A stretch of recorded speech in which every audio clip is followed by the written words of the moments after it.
That's just not how life is, right? I received this deck of cards. This is my suffering. This is my plot. I mean, I really just was consumed with my suffering. I really did not see a way out of it. I did not. And he just very gently said, why don't you just come, take the class? What role do you feel like energy healing, such as Reiki, plays in this bigger picture as to where we're headed as a society? Yeah. So I think that's a really great question. We think of, well, what is our role, right? What's our individual role in contributing to the collective consciousness, right? And so we're like, okay, well, we have over here, we have a consciousness of hate, of what are some of the other words that could come to my mind? Things that are, over here. Yeah. And discrimination, inequality, otherness, othering in some way, shape, or form.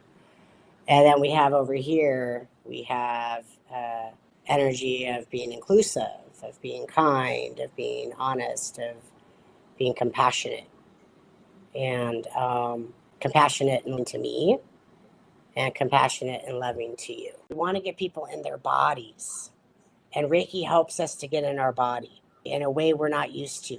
I kind of say it's like we're adding this white light, where then the way that I look at it is it kind of, there's a mirror. After the result is there's kind of this mirror that you look and you have these like aha moments, these epiphanies, these like realizations. Literally felt a ball of light go around my whole body and engulf me. And I went from like bawling to feeling a sense of peace and a sense of calmness and some serenity. And honestly, like it didn't take away my deep sadness, but it gave me some relief, in that moment. And it was like, oh, wow.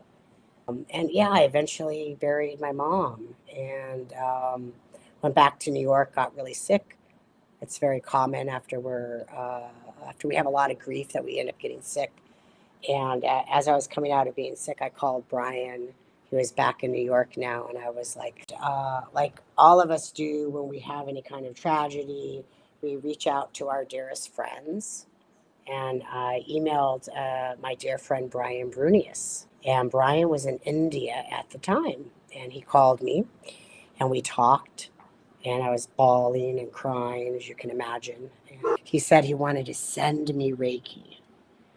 And I said, I don't know what you're talking about. Reiki, what is that? And so he met me where I was at. He said, I'm just going to send you some calming energy to help you through this really challenging time.